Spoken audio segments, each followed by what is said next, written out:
నమస్కారం LTV news కి స్వాగతం ముందుగా బులెటిన్ హెడ్లైన్స్ టీడీపీ కూటమి చారిత్రాత్మక విజయం సాధించిందన్న టీడీపీ అధినేత చంద్రబాబు ఎన్నికలతో అన్ని వర్గాల వారికి విముక్తి కలిగిందని వెల్లడి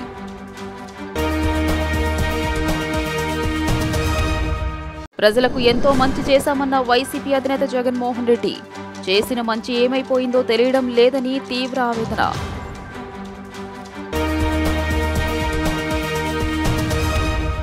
హస్తినాకు టీడీపీ అధినేత చంద్రబాబు జనసేన అధినేత పవన్ కళ్యాణ్ ఎన్డీఏ సమావేశంలో పాల్గొనున్న ఇరువురు నేతలు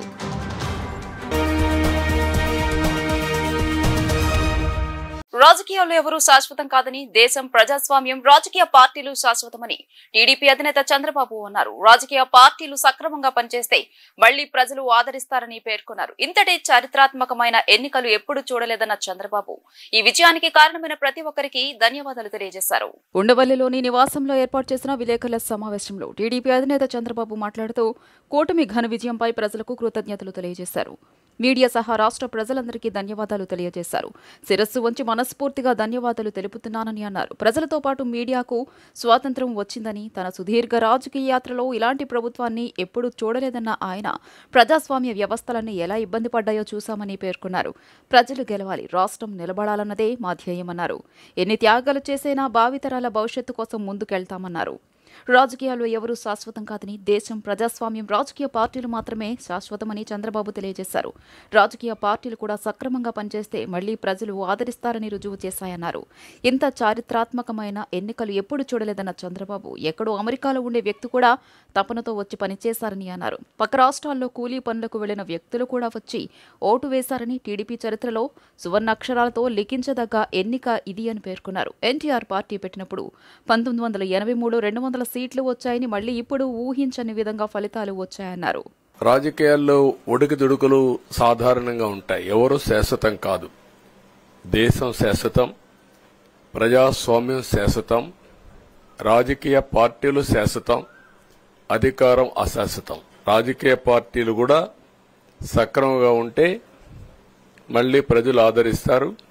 లేకపోతే రాజకీయ పార్టీలు కూడా చాలా పార్టీలు కనుమరుగైపోయినాయి. వ్యక్తులు కనుమరుగైపోయారు, రాజకీయ పార్టీలు కనుమరుగైపోతాయి. అహంకారం, నియంతృత్వం, విచ్చలవిడితనం ఏదంటే అది చేస్తాననుకుంటే ప్రజలు క్షమించే పరిస్థితులు లేరు.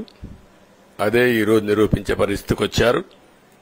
ఒక మాటలో చెప్పాలంటే ఇది ఒక 30 సంవత్సరాలకు ఎంత డ్యామేజ్ చేయాలనో అంత డ్యామేజ్ జరిగింది. వ్యవస్థలు విధ్వంసమయ్యాయి.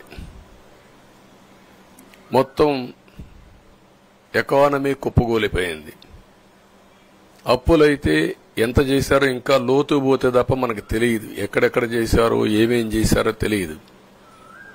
ఇంకొక పక్క ఎక్కడికక్కడ సహజ సంపద, ఒక శాండ్ కావచ్చు, మినరల్ వెల్త్ కావచ్చు, లేకపోతే ఏదంటే అది మా పని అయిపోయింది ఇంకా మీరు చూసుకోండి కాకుండా ఎప్పటికప్పుడు మమ్మల్ని నడిపించే బాధ్యత, మాకు సహకరించే బాధ్యత, మళ్లీ రాష్ట్రంలో ఉండే ప్రజలందరం బాగుపడాలంటే ఏం చేయాలో మేము చేసినప్పుడు ఎప్పటికప్పుడు ఫీడ్బ్యాక్ ఇచ్చి నడిపించే బాధ్యత తీసుకోవాల్సిందిగా వారిని కోరుతున్నా. పవన్ కళ్యాణ్ గారిని మనస్ఫూర్తిగా అభినందిస్తున్నా. అదే మరి బీజేపీ అగ్రనాయకత్వాన్ని నరేంద్ర మోడీ గారిని, అమిత్ షా గారిని, ఇక్కడికి వచ్చిన అబ్జర్వర్స్ ని, ఇక్కడుండే పార్టీ అధ్యక్షురాలైనటువంటి పురంధేశ్వరి గారిని మనస్ఫూర్తిగా అభినందిస్తున్నా.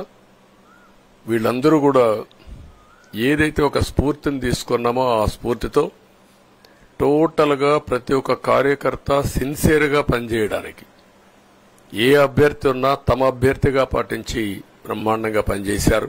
ఏపీలో అధికార వైసీపీ ఊహించని రీతిలో దారుణ పరాజయం పాలవడం పట్ల వైసీపీ అధినేత ముఖ్యమంత్రి వైఎస్ జగన్మోహన్ రెడ్డి స్పందించారు. ఈ నేపథ్యంలో ఆయన తాడేపల్లి నుంచి మాట్లాడారు. ప్రతి ఒక్కరికి మంచి చేసినా ఓటమి పాలయ్యామని తీవ్ర ఆవేదన వ్యక్తం చేశారు. వైసీపీ అధినేత జగన్మోహన్ రెడ్డి మాట్లాడుతూ వాలంటీర్ సచివాలయ వ్యవస్థలు తీసుకొచ్చాం, 1.05 కోట్ల మందికి సంక్షేమాన్ని అందించాం. పిల్లలు బాగుండాలని వారి అభ్యున్నతి కోసం అడుగులు వేశాం. విద్యా వ్యవస్థలో ఎన్నడూ చూడని మార్పులు తెచ్చాం.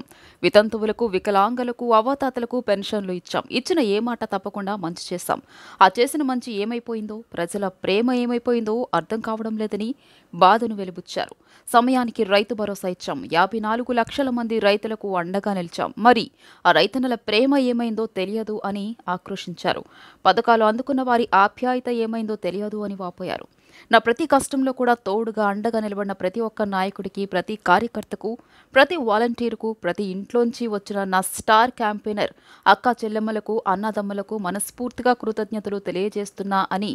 ఏం జరిగిందో తెలియదు కానీ ఏం చేసినా, ఎంత చేసినా మా 40% ఓటు బ్యాంకును మాత్రం తగ్గించలేకపోయారు. ఈ స్థితి నుంచి ఖచ్చితంగా పైకి లేస్తాం. గుండె ధైర్యంతో ముందుకు సాగుతాం. మాకేమీ ప్రతిపక్షంలో ఉండడం కొత్త కాదు. పోరాటాలు చేయడం అంతకన్నా కొత్త కాదు. ఈ 5 ఏళ్లు తప్ప నా రాజకీయ జీవితమంతా ప్రతిపక్షంలో గడిపాను. పోరాటాలు చేశాను. రాజకీయ జీవితంలో ఎవరూ చూడని కష్టాలు కూడా అనుభవించాను. అంతకు మించిన కష్టాలు పెట్టినా ఎదుర్కొనేందుకు సిద్ధంగా ఉన్నాం. ప్రభుత్వంలోకి వచ్చిన వాళ్లకు ఆల్ ది బెస్ట్. చంద్రబాబుకు, పవన్ కళ్యాణ్కు అభినందనలు అంటూ సీఎం జగన్ పేర్కొన్నారు. ఎంతో మంచి చేస్తూ అడుగులు వేసినా కూడా ఆ అవ్వాతాతలు చూపిన ఆప్యాయత ఏమైందో కూడా తెలియడం లేదు. దాదాపుగా 1,05,00,000 మందికి పొదుపు సంఘాల అక్క చెల్లెమ్మలకు మంచి జరిగిస్తూ వారి కష్టాలనే మా కష్టాలుగా భావిస్తూ ఇచ్చిన ఏ మాట తప్పకుండా అన్ని రకాలుగా వాళ్ళకు అండగా ఉంటూ ఆసరాతో తోడుగా ఉన్నాం. 0 వడ్డీతో సైతం అండగా ఉన్నాం. చేయూత సైతం తోడుగా ఉంటూ నిలిచాం. మరి ఆ 1,05,00,000 మంది అక్క చెల్లెమ్మల పిల్లల చదువుల కోసం ఏ తల్లి ఏ తండ్రి ఇబ్బంది పడకూడదు అని మొట్టమొదటిసారిగా పూర్తి ఫీజులు ఇస్తూ తీసుకొచ్చి అండగా నిలిచాం. చదువుల్లో ఎప్పుడూ చూడని మార్పులు తీసుకొచ్చాం. ఎవరో మోసం చేశారో, ఎవరో అన్యాయం చేశారో అని చెప్పి అనొచ్చు, కానీ ఆధారాలు లేవు. ఏం జరిగిందో దేవుడికి తెలుసు. పెద్ద నేనైతే చేయగలిగింది ఏమీ లేదు. ప్రజల తీర్పు. కానీ మంచి చేయడానికి మాత్రం ప్రజలకు తోడుగా వాయిస్ ఆఫ్ ది వాయిస్లెస్ కింద ఈ పార్టీ తాను చేయాల్సిన పని తప్పకుండా చేస్తుంది. పేదవాడికి అండగా ఉండే కార్యక్రమంలో ఎప్పుడూ కూడా పేదవాడికి తోడుగా ఉంటూ గలం విప్పుతుంది. పేదవాడికి అండగా నిలుస్తుంది. పెద్ద పెద్ద వాళ్ళ కూటమి ఇది. ఢిల్లీలో సైతం శాసించే పరిస్థితుల్లో ఉన్న కూటమి ఇది. ఎన్డీఏ భాగస్వామ్య పక్షాల సమావేశంలో పాల్గొనేందుకు టీడీపీ అధినేత చంద్రబాబు, పవన్ కళ్యాణ్ విడివిడిగా ఢిల్లీ బయలుదేరారు. ఎన్డీఏలో ఉన్నామని స్పష్టం చేసిన ఇరువురు నేతలు ప్రభుత్వ ఏర్పాటుపై సమావేశంలో చర్చించనున్నారు. ఎన్డీఏ భాగస్వామ్య పక్షాల సమావేశంలో పాల్గొనేందుకు టీడీపీ అధినేత చంద్రబాబు ఢిల్లీ చేరుకున్నారు. ఎన్డీఏ ప్రభుత్వ ఏర్పాటుపై సాయంత్రం సమావేశంలో చర్చించనున్నారు. ఎన్డీఏలో ఉన్నామని స్పష్టం చేసి ఢిల్లీ బయలుదేరిన చంద్రబాబు తన ప్రమాణ స్వీకారానికి ప్రధాని సహా పార్టీ పెద్దలను ఆహ్వానించనున్నారు. చంద్రబాబు కాన్వాయ్కు పోలీసులు గ్రీన్ ఛానల్ ట్రాఫిక్ క్లియరెన్స్ చేశారు. ఈ నేపథ్యంలో ఇవాళ ఉదయం చంద్రబాబు విజయవాడ అంతర్జాతీయ విమానాశ్రయం చేరుకున్నారు. ఉండవల్లి నుంచి రోడ్డు మార్గంలో విమానాశ్రయం చేరుకున్న ఆయన ప్రత్యేక విమానంలో ఢిల్లీ బయలుదేరి వెళ్లారు. మరోవైపు జనసేన అధినేత పవన్ కళ్యాణ్ కూడా ఢిల్లీ బయలుదేరి వెళ్లారు. ఎన్డీఏ సమావేశంలో చంద్రబాబుతో కలిసి పవన్ పాల్గొనున్నారు. ఈ నేపథ్యంలో కుటుంబ సమేతంగా ప్రత్యేక విమానంలో వెళ్లేందుకు విజయవాడ విమానాశ్రయం చేరుకున్నారు. మంగళగిరి నుంచి రోడ్డు మార్గంలో విమానాశ్రయం చేరుకున్నారు. ప్రజలు మనల్ని బలంగా నమ్మి కనివిని ఎరుగని విజయాన్ని అందించారని పిఠాపురం ఎమ్మెల్యే జనసేన అధినేత పవన్ కళ్యాణ్ అన్నారు. మనకు వచ్చిన ప్రతి ఓటు మనకు బాధ్యతను గుర్తు చేసేదే అని 5 కోట్ల మందికి జవాబుదారీగా ఉండాలని ఆయన స్పష్టం చేశారు. మంగళగిరిలోని జనసేన కేంద్ర కార్యాలయంలో పార్టీ తరపున విజేతలుగా నిలిచిన అభ్యర్థులతో జనసేన అధినేత పవన్ కళ్యాణ్ ఆత్మీయ సమావేశం నిర్వహించారు. ఈ సందర్భంగా పవన్ కళ్యాణ్ మాట్లాడుతూ ప్రజల కష్టం నుంచి పన్నులు కట్టే సొమ్మును ఓ ప్రజాప్రతినిధిగా జీతం రూపంలో బాధ్యతగా తీసుకుంటానన్నారు. నేను రూపాయి జీతం తీసుకుంటాను. అలాంటి ఆర్భాటపు మాటలు కాకుండా ప్రజా ఖజానా నుంచి సంపూర్ణ జీతం తీసుకుంటానని, ఎందుకంటే ప్రజలు మా పనుల ద్వారా వచ్చిన డబ్బును జీతంగా తీసుకుంటున్నావు. మాకు పనులు ఎందుకు చేసి పెట్టవని అడగడానికి వారికి అజమాయిషీ ఉంటుంది. నాకు కూడా ప్రజల డబ్బులు జీతంగా తీసుకుంటున్నాననే బాధ్యత నిరంతరం ఉంటుంది. అందుకే నేను సంపూర్ణంగా జీతం తీసుకుని అంతే సంపూర్ణంగా ప్రజల కోసం కష్టపడతాను. ప్రజల కోసం ఎంత జీతం తీసుకున్నా 1000 రెట్లు దానికి మించి వారి కష్టాల్లో ఇస్తాను. అది వేరే విషయం. ప్రజలకు అన్ని కష్టాల్లో అండగా నిలుస్తాను. సినిమాలకు సెన్సార్ ఉంటుంది, ఇంట్లో టీవీలకు ఉండదు. టీవీలో చూసేవి ఇంట్లో అందరినీ ప్రభావితం చేస్తాయి. శాసనసభ సమావేశాలు కానీ, ప్రజాప్రతినిధులు మాటలు కానీ టీవీల్లో చూస్తున్నప్పుడు భావి తరాల వారు వాటిని స్ఫూర్తిగా తీసుకునేలా జనసేన నాయకులు మాట్లాడాలి, నడుచుకోవాలి. అలాగే జనసేన ప్రయాణం ఉంటుంది. రాజకీయాలను కెరీర్ చేసుకోవాలనే స్ఫూర్తిని యువతలో నింపేలా జనసేన ముందుకు సాగుతుందని ఆయన పేర్కొన్నారు. నేను 6 ప్రత్యేకించి చెప్పాను. విద్య, వైద్యం, ఉపాధి, సాగునీరు, తాగునీరు, లా అండ్ ఆర్డర్. ఈ 6 అంశాల మీద మొదటి ప్రత్యేకమైన దృష్టి పెట్టి దీని మీద ముందు ప్రజలకి భరోసా కల్పించిన తర్వాత మిగతా అన్నిటి అంశాల మీద ముందుకు తీసుకెళ్దాం. అలాగే నేను ఢిల్లీ వెళ్తున్నాను ఇప్పుడు PM గారిని ఎన్డీఏ మీటింగ్కి. వచ్చిన తర్వాత ఆ రోజు మనం ప్రత్యేకించి కూర్చోబెట్టి మీ అందరితోటి ఒక రుణపడి ఉందంటే నేను కూడా చెప్తున్నాను, రూపాయి తీసుకుని సంపూర్ణ జీతం తీసుకుంటాను ఎమ్మెల్యేకి. తర్వాత నేను ఇవ్వాల్సింది ఇచ్చేస్తాను, అది పెద్ద పట్టించుకుని. కానీ ఎందుకు తీసుకుంటానంటే ఆంధ్రప్రదేశ్ ప్రజల సొమ్మును తింటున్నా ఆ బాధ్యత అనుక్షణం గుర్తు చేసుకోవడానికి. ప్రతి రూపాయికి రేపు పొద్దున నన్ను ప్రజలు చొక్కా పట్టుకుని నిలదీయాలి, అందుకని తీసుకుంటున్నాను. నీకు డబ్బులు ఇచ్చావరా మా ట్యాక్స్ పెయిడ్ మనీతోటి, నువ్వు ఎందుకు పని చేయట్లేదు అని ప్రజలకు హక్కు ఉండాలటడానికి కోసం నేను డబ్బులు తీసుకుంటాను. ఎమ్మెల్యేగా జీతం తీసుకుంటాను. చాలా కాలం అనుకున్నాను, ఎప్పుడైనా భవిష్యత్తులో ఎప్పుడు ఎమ్మెల్యే అయితే తీసుకుంటానా లేదా అని అనుకున్నాను. నాకు రూపాయి జీతం తీసుకుంటానని అలా కాకుండా నేను సంపూర్ణ జీతం తీసుకున్నాను. కానీ ఇవ్వడం కూడా దానికి కొన్ని 1000 ఇచ్చేస్తాను బయటికి, అది వేరే విషయం, అది కూడా చెప్తాను. కాకపోతే ఎందుకు జీతం అంటే మనం ఎందుకు తీసుకుంటాం అని నేను ఎందుకు చేస్తున్నాను అంటే, ఈ డబ్బు ప్రజల కష్టం నుంచి, రక్తం, చెమట, స్వేదం నుంచి వచ్చింది. అది ఆ డబ్బు ముట్టుకున్నప్పుడు నాకు బాధ్యత గుర్తు రావాలి. అందుకని నేను అది కూడా నిర్ణయం తీసుకున్నాను. సో మీ అందరికీ కూడా నా ప్రత్యేక ధన్యవాదాలు. మనందరం కూడా జవాబుదారీతనం ప్రభుత్వం ఎలా ఉంటుందో చూపిద్దాం. నిజమైన లా మేకర్, చట్టాలను చేసేవాడు. We're all lawmakers. చట్టాలను చేసేవాళ్ళం, చట్టాలను పరిరక్షించాల్సిన బాధ్యత ఉన్నవాళ్ళం. How a true lawmaker would be will show them. బలమైన వ్యవస్థను నడిపే వాళ్ళు ఎలా ఉంటారు. భవిష్యత్తులో పొలిటికల్ లీడర్ అవ్వాలంటే చాలా ఇన్స్పిరేషన్ ఇవ్వాలి. మీ అందరినీ ఆ ఇన్స్పిరేషన్ కోరుకున్నాను మీరు ప్రతి ఒక్కరి దగ్గర నుంచి. బాలశౌరి గారు వెళ్తారు రేపు పొద్దున పార్లమెంట్కి. ఆంధ్రప్రదేశ్కి కావాల్సిన డిబేట్స్లో మాట్లాడాలి ఆయన. తంగెళ్ళ ఉదయ్ శ్రీనివాస్ మొట్టమొదటిసారి గెలిచాడు. మీ బాధ్యత మాట్లాడాలి పార్లమెంట్లో. రాష్ట్ర వ్యాప్తంగా జరిగిన కౌంటింగ్ లో వైఎస్ఆర్సీపీకి కోలుకోలేని దెబ్బ తగిలింది. కూటమి అభ్యర్థులు భారీ ఆధిక్యం దిశలో కొనసాగుతున్నారు. వైఎస్ఆర్సీపీ అభ్యర్థులు ఏ రౌండ్ లోనూ కూటమి అభ్యర్థులకు పోటీ ఇవ్వలేకపోయారు. కొన్ని ప్రాంతాల్లో కౌంటింగ్ కొనసాగుతుండగానే వైఎస్ఆర్సీపీ అభ్యర్థులు లెక్కింపు కేంద్రాల నుంచి వెళ్లిపోయారు. మరోవైపు తాడేపల్లి ప్యాలెస్ వెలవెలబోయింది. రాష్ట్ర వ్యాప్తంగా వస్తున్న వ్యతిరేక ఫలితాలతో వైఎస్ఆర్సీపీలో తీవ్ర నిరాశ నిస్పృహలు నెలకొన్నాయి. ఘోర పరాజయం దిశగా వైఎస్ఆర్సీపీ వెళ్తుండటంతో తాడేపల్లిలోని పార్టీ కేంద్ర కార్యాలయం బోసిపోయింది. పార్టీ ముఖ్యనేత సజ్జల రామకృష్ణారెడ్డి సహా ముఖ్యనేతలు, ఎమ్మెల్యేలు పార్టీ కార్యాలయం వైపు కన్నెత్తి చూడలేదు. ఎన్నికల ఫలితాలను చూసి పార్టీ కార్యాలయానికి వచ్చిన కొద్దిపాటి వైఎస్ఆర్సీపీ శ్రేణులు వెనుతిరిగాయి. దీంతో తాడేపల్లిలోని వైఎస్ఆర్సీపీ కార్యాలయంలో నిర్మానుష్య వాతావరణం నెలకొంది. తాడేపల్లిలోని సీఎం క్యాంపు కార్యాలయం సైతం ఎవరూ లేక బోసిపోయింది. సీఎం క్యాంపు కార్యాలయం వైపు వైఎస్ఆర్సీపీ నేతలు కన్నెత్తి చూడలేదు. ఆంధ్ర రాష్ట్ర ప్రజలు టీడీపీ, జనసేన, బీజేపీ కూటమిపై పవిత్రమైన బాధ్యతను ఉంచారని టీడీపీ జాతీయ ప్రధాన కార్యదర్శి నారా లోకేష్ తెలియజేశారు. దారి తప్పిన రాష్ట్రాన్ని గాడిలో పెట్టడానికి, ఉద్యోగాలు లేని రాష్ట్రంలో ఉద్యోగాలు ఇవ్వడానికి, సంక్షేమం, అభివృద్ధి రెండింటినీ జోడెద్దుల బండిలా ముందుకు తీసుకెళ్లడానికి ఈ బాధ్యతను ప్రజలు తమకు అప్పగించారని భావిస్తున్నామని తెలిపారు. ఆ బాధ్యతను నిర్వర్తించడానికి తామందరం అహర్నిశలు కష్టపడతామని, కలిసికట్టుగా పనిచేస్తామని ఆయన తెలియజేశారు. మంగళగిరి నియోజకవర్గంలో భారీ మెజారిటీతో నెగ్గిన అనంతరం నారా లోకేష్ మీడియా ముందుకొచ్చారు. ఈ సందర్భంగా ఆయన మాట్లాడుతూ ఆంధ్రప్రదేశ్ రాష్ట్రానికి పూర్వ వైభవాన్ని తీసుకొచ్చేందుకు ఈ 3 పార్టీలు ఐక్యంగా కృషి చేస్తాయని లోకేష్ ఉద్ఘాటించారు. మంగళగిరి విషయానికొస్తే 1985 తర్వాత ఈ నియోజకవర్గంలో పసుపు జెండా ఎగరలేదు. టీడీపీ, జనసేన, బీజేపీ పార్టీల శ్రేణులందరి కృషితో ఈరోజు 91,000 పైచిలుకు మెజారిటీతో నేను గెలిచాను. నా వద్ద ఉన్న సమాచారం ప్రకారం ఇది 3వ అత్యధిక మెజారిటీ. ఈ ఎన్నికల్లో టీడీపీ, జనసేన, బీజేపీ కూటమి రికార్డులు సృష్టించింది. గాజువాక నుంచి మా నేత పల్లా శ్రీనివాసరావు 95,000 ఓట్ల మెజారిటీతో గెలిచినట్టు తెలుస్తోంది. రెండో స్థానంలో భీమిలి నుంచి గంటా శ్రీనివాసరావు గారు 92,000 మెజారిటీతో గెలిచారు. మెజారిటీ పరంగా నేను 3వ స్థానంలో ఉన్నాను. ఎవరు ఊహించినంత మెజారిటీతో మంగళగిరిలో గెలిచి ఈ స్థానాన్ని కూటమికి కానుకగా ఇస్తానని చంద్రబాబుకు, పవనన్నకు హామీ ఇచ్చాను. ఈరోజు ఆ హామీ నిలబెట్టుకున్నాను.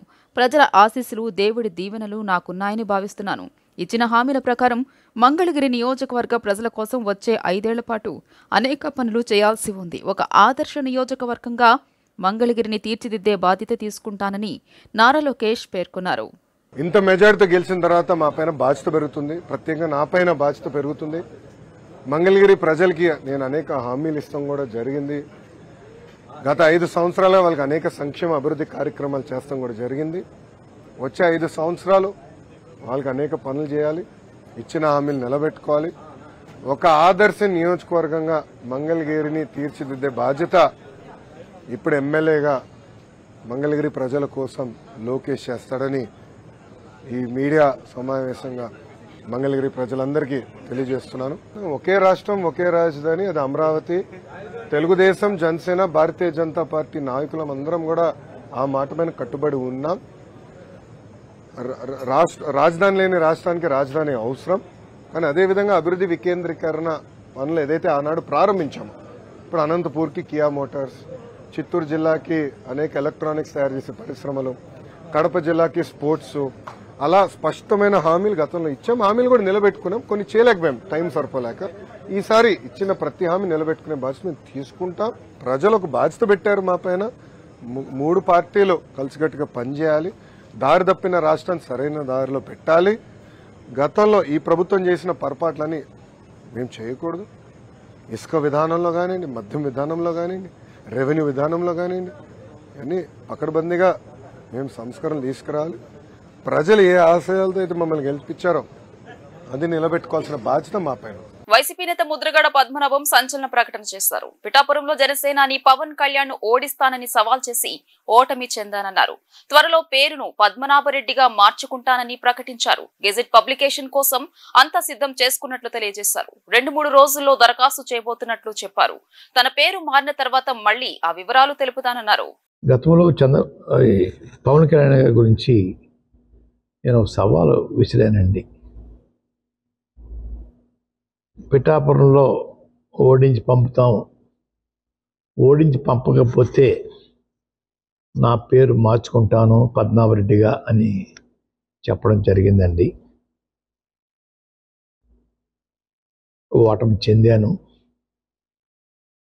అన్న మాట ప్రకారంగా నా పేరు పద్మనాభరెడ్డిగా మార్చమని చెప్పేసి గెజెట్ పబ్లికేషన్ కోసం పేపర్స్ అన్నీ రెడీ చేసుకున్నానండి. రేపు రెంట్లో పూర్తిగా నింపి పేరు మార్పు కోసం దరఖాస్తు చేస్తానండి.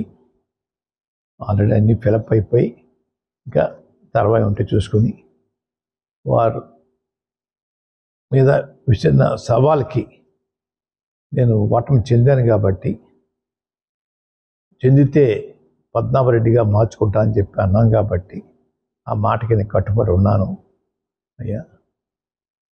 ఆ ప్రకారంగా పద్మనాభరెడ్డిగా మార్చమని గెజెట్ పబ్లికేషన్లో ఎంటర్ చేయమని అడుగుతానండి.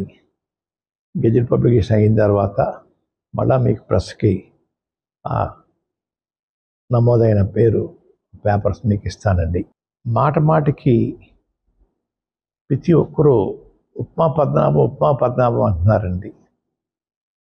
అంటే నేను ఉప్మా, కాఫీ మర్యాద చేయటం తప్పన్నట్టుగా, లేదంటే చాలా చీప్గా వారి దృష్టిలో ఉందో నాకు తెలియట్లేదు. ఉప్మా పద్మనాభం అనేవారిని నేను మీరు ఎవరైతే ప్రేమిస్తున్నారో వారి చేత రోజు పలావులు పెట్టించండి. పలావులు పవన్ కళ్యాణ్గా వారిని తయారు చేయండి. అంతేగాని నన్ను మాట మాటకి ఉప్మా పద్మనాభం అని అవమానించాలని ప్రయత్నం చేస్తూ ఉన్నారు. మా తండ్రిగా తాతగా దగ్గర నుంచి కూడా ఇంటికి వచ్చిన వారికి మర్యాద చేయటం మాకు అలవాటు. ఆ అలవాటుని తప్పుగా మీరు బోతోతలు చూపిస్తూ ఉన్నారు. మీ ఇళ్ళకి వచ్చినప్పుడు మీరు టిఫిన్ కాఫీ పెట్టరా? అది కూడా చులకంగా మేము అంటే మీ పరిస్థితి ఏంటి? ప్రజాస్వామ్యాన్ని, రాజ్యాంగాన్ని, చట్టాన్ని ఉల్లంఘించి ప్రజలపై ఉక్కుపాదం మోపిన జగన్మోహన్ రెడ్డి రాక్షస పాలనకు సరైన గుణపాఠం ప్రజలు చెప్పారని తెలుగుదేశం పార్టీ బీసీసీఎల్ రాష్ట్ర ప్రధాన కార్యదర్శి గుత్తికొండ ధనంజయరావు అన్నారు. తెలుగుదేశం కూటమి విజయ డంకా మోగించడం, మంగళగిరిలో నారా లోకేష్ 90,000కు పైగా ఓట్ల మెజారిటీతో గెలుపొందడం పట్ల ఆయన హర్షం వ్యక్తం చేశారు. తెలుగుదేశం, జనసేన, బీజేపీ కూటమి విజయాన్ని ఆకాంక్షిస్తూ మంగళగిరి 8వ వార్డు తెలుగుదేశం పార్టీ ఆధ్వర్యంలో ఆంజనేయ కాలనీ బోరింగ్ పంపు సెంటర్ వద్ద విజయోత్సవ సంబరాలు పెద్ద ఎత్తున నిర్వహించారు. ముందుగా ఎన్టీఆర్ విగ్రహానికి పూలమాల వేసి బాణసంచా కాల్చి మిఠాయిలు పంపిణీ చేశారు. కార్యక్రమంలో పెద్ద ఎత్తున వార్డు ప్రజలు, మహిళలు పాల్గొన్నారు. ఈ సందర్భంగా ధనంజయరావు మాట్లాడుతూ ఆంధ్ర రాష్ట్రానికి నిజమైన దీపావళి వచ్చిందని, చంద్రన్న పాలనలో రాష్ట్రం మరలా పునరుజ్జీవం పొందుతుందని అభిప్రాయాన్ని వ్యక్తం చేశారు. నారా లోకేష్ చరిత్రలో నిలిచిపోయే విధంగా మంగళగిరి ప్రజల ఆదరణ, అభిమానాలు హర్షణీయమని కొనియాడారు. రాష్ట్ర ప్రజల అభివృద్ధి, క్షేమమే లక్ష్యంగా తెలుగుదేశం కూటమి పాలన ఉంటుందని స్పష్టం చేశారు. ఈ కార్యక్రమంలో తెలుగుదేశం పార్టీ మాజీ municipal councillor Vangara Lakshmaiah, ward ప్రధాన కార్యదర్శి జొన్నాదుల నాగమల్లేశ్వరరావు, తిరువీధుల ఠాగూర్ శేషు, గద్దె శ్రీమన్నారాయణ, తిరువీధుల అరుణబాబు, తిరుమల శెట్టి హనుమంతరావు, గోలి చంటి, మండ్రు శ్రీను, తాటి అవినాష్, వలనుకొండ శ్రీను, తిరువీధుల తిరుపతిరావు, కొడాలి కామేశ్వరరావు, హనుమంతరావు, బండారు సీతారామయ్య, శ్రీమతి కేసనం అరుణ, మర్రి మల్లికాంబ, మైళ దమయంతి, తిరువీధుల సుజాత, లీలా, అనావర్లపూడి మల్లేశ్వరి, రచ్చా పద్మ, కారంపూడి నాగేశ్వరరావు తదితరులు పాల్గొన్నారు. బ్రహ్మాండమైనటువంటి మెజార్టీని రాష్ట్ర పాలన కొనసాగించమని అప్పచెప్పారు. చాలా సంతోషంగా ఉంది. 5 సంవత్సరాల పాటు ఈ రాష్ట్ర పాలనలో ఒక రాక్షసుడు ఏ విధంగా వ్యవహరిస్తాడో ఆ విధంగా వ్యవహరించినటువంటి జగన్మోహన్ రెడ్డి ఇటు కూలి పని చేసుకునే కార్మికుడి దగ్గర నుండి అటు పారిశ్రామికవేత్త వరకు కూడా నరకాన్ని చూపించినటువంటి ఒక రాక్షసుడు జగన్మోహన్ రెడ్డి. ఈ దుర్మార్గపు పాలనలో విసిగి వేసారినటువంటి రాష్ట్ర ప్రజలు ఇవాళ ఒక అద్భుతమైన తీర్పు చెప్పారు. ఈ రాష్ట్రానికి చంద్రబాబు నాయుడే రాష్ట్ర ప్రజల్ని, రాష్ట్ర ప్రజల అభివృద్ధిని కాంక్షించే నాయకుడని ఇవాళ ప్రజలు తీర్పిచ్చారు. ప్రజల తీర్పు కూడా సామాన్యంగా లేదు. 175 సీట్లుంటే దాదాపు 160కి పైగా 165 సీట్లు ఇవాళ కూటమికి కట్టబెట్టారంటే దేశ చరిత్రలో ఇది ఒక పెద్ద రికార్డు. కనీసం ప్రతిపక్ష స్థానానికి కూడా జగన్మోహన్ రెడ్డి అర్హత సాధించలేదు. తగిన శాస్తి ఆ దేవుడు వెంకటేశ్వర స్వామి తగిన శాస్తి చేశాడు.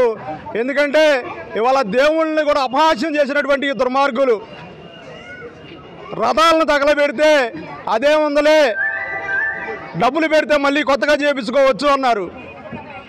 వెంకటేశ్వర స్వామి తిరుపతిని ఎంత దారుణంగా తయారు చేశారంటే ప్రజలందరూ కూడా గమనిస్తూనే ఉన్నారు. అంటే తిరుపతికి వెళ్ళకూడదు, ఆ వెంకటేశ్వర స్వామిని దర్శించుకోకూడదు, అసహ్యం కలిగేదాకా చేయాలని చెప్పేసి అక్కడ అటువంటి వాతావరణాన్ని ఈ ప్రభుత్వం కల్పించింది. నారా లోకేష్ గారి అడ్డా అన్నదానికి ఈరోజు రుజువైందని చెప్పి ఈ సందర్భంగా తెలియజేసుకుంటూ లక్షకి దగ్గరలో అంటే 2000 అటు ఇటుగా దగ్గరలో ఉన్నారు. ఇంకా కౌంటింగ్ చేయాల్సిన ఒక రౌండ్ ఉంది. 1,00,000 మెజార్టీ దాటిద్ది. ఇక్కడ నారా లోకేష్ గారు మరి ఓడిపోయినప్పటికీ 5 సంవత్సరాలు నేను ఏడే గెలుస్తాను మళ్ళీ అని 5 సంవత్సరాలు ఇక్కడే పనిచేసి పేదలకి, కార్మికులకి వైద్యం, విద్య అన్ని రకాలుగా అందించినటువంటి మహానుభావుడు. ప్రతిపక్ష నాయకులు ఎగతాళి చేసినా నువ్వు మాట్లాడే భాష సరిగా లేదు, మంగళగిరి అనే పేరును కూడా ఉచ్చరించలేకపోయావని ఎగతాళి చేశారు. ఇవాళ తలదించుకొని నారా లోకేష్ గారి ముందు నుంచి నడవాలి. అలాంటి పరిస్థితి నారా లోకేష్ గారు మంగళగిరి ప్రాంతంలో కలువ చేశాడని చెప్పేసి ఈ సందర్భంగా తెలియజేసుకో. మంగళగిరి నియోజకవర్గం ప్రజలందరికీ కూడా చేతులెత్తి మరీ నమస్కారం చేస్తున్నాం, ఎందుకంటే ఇంత భారీ మెజార్టీ ఇచ్చినందుకు. వార్తలు ముగించే ముందు హెడ్లైన్స్ మరోసారి. టీడీపీ కూటమి చారిత్రాత్మక విజయం సాధించిందన్న టీడీపీ అధినేత చంద్రబాబు. ఎన్నికలతో అన్ని వర్గాల వారికి విముక్తి కలిగిందని వెల్లడి.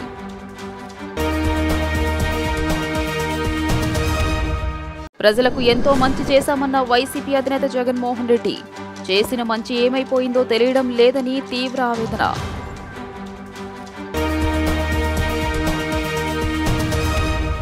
హస్తినాకు టీడీపీ అధినేత చంద్రబాబు, జనసేన అధినేత పవన్ కళ్యాణ్. ఎన్డీఏ సమావేశంలో పాల్గొనున్న ఇరువురు నేతలు.